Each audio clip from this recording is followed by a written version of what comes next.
শুভ গণেশ চতুর্থী। তো আমরা এখানে মানে বেরিয়েছিলাম খেতে, আশীর্বাদ যাও বলে বেরিয়েছিলাম, বাট একদম সামনেই ছিল আমাদের গণেশ মেলা। তো ভাবলাম যে যাই, দিয়ে দেখেই আসি, একবারটি ঘুরেই আসি। আর মানে যাওয়ার কোনো ঠিক থাকেনি, কারণ আজকে বৃষ্টি হয়েছিল আর সবাই বলছিল যে প্রচুর কাদা প্রচুর কাদা, ওর জন্য সেরকম ঠিক থাকেনি যাওয়ার। হঠাৎ করেই আমরা গিয়েছিলাম ওখানে।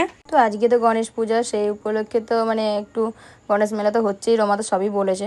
তো যাই হোক, তো তোমরা গণেশ মেলার ভিডিওটা দেখবে ভালোভাবে, তো দেখে জানাবে অবশ্যই কমেন্ট করে যে ভিডিওটা কেমন লাগলো। আর যদি পুরোটা ঘুরে মেলা টেলা সব কিছু দেখতে চাও তো অবশ্যই কমেন্ট করে জানাবে, আমরা অবশ্যই পুরো মেলাটা ঘুরে দেখাবো।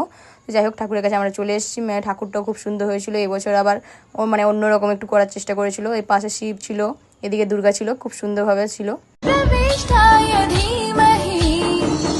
एकदन्ताय वक्रतुण्डाय गौरीतनयाय धीमहि गजेशा। তো আজকে তো প্রথম দিন, আর এমনিতেও জলও পড়েছিল, তার জন্য সব মেলার দোকানগুলো সেরকমভাবে খুলেও নি, আর সবাই মানে গুছিয়েও উঠতে পারেনি, তার জন্য সব দোকানও বন্ধ ছিল। শুধুমাত্র ট্রেনটা আর বাচ্চাদের যেগুলো খেলার জন্য যা থাকে সেগুলোই শুধু বসেছিল।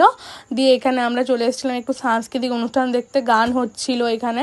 দিয়ে আমরা বললাম চ তাহলে দেখেই আসি। দিয়ে এখানে মনা ওখানে গণেশ ঠাকুরকে দেখে বলছে গনু দাদা, ওই দেখো গনু দাদা, দিয়ে জোরে জোরে চিল্লাচ্ছিল খুব জোরেই। দিয়ে এখানে আমরা খেতে চলে এসেছি আশীর্বাদে। দিয়ে আমি পুচকিকে বললাম যে কী রে, কী খাবি বল, এখানে তো আর চাউমিন পাবি না, চাউমিন বাদে কী খাবি বল। দিয়ে ও বলছে দাও দাও আমাকে মেনু কার্ড দাও। আমি মেনু কার্ড দেখে বলছি। তো পুচকি এমনই মেনু কার্ড দেখছিল যে মেনু কার্ড দেখতে দেখতে মেনু কার্ডটাই নিচে পড়ে গিয়েছিল। দিয়ে ওটাকেও বলছে মাম্মাম পড়ে গেছে পড়ে গেছে। দিয়ে আমরা মেনু কার্ডটা কুড়িয়ে মেনু কার্ডটা দেখে আমরা অর্ডার করি। তো পনির রোল করেছিলাম, আর পনির চিজ রোল করেছিলাম, আর দই বড়া। তো খাবার খাচ্ছে, পনির রোলটা খাচ্ছেও, পনিরটা খেলো একটু, ওর মাম্মাকে খাইয়ে দিল। দিয়ে বলছে না আমি নিজে খেয়ে নেবো দাও। দিয়ে আমার কাছ থেকে নিজে নিয়ে নিচ্ছিলো, বলছে খেয়ে নেবো।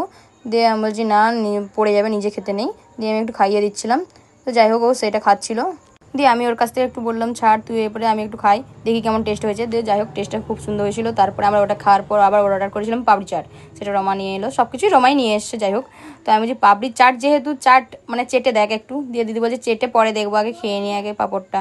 দিয়ে বেটুও একটু খেলো, দিদিও খেলো, সবাই খাচ্ছে। তো তোমাদেরকে তো বলেইছি যে আমাদের পূজাদি সবসময় খাওয়ার দিকে ফার্স্ট। আর আজকে মুনি যেহেতু ক্যামেরা ধরছিল, তার জন্য আমিও খেলেছিলাম।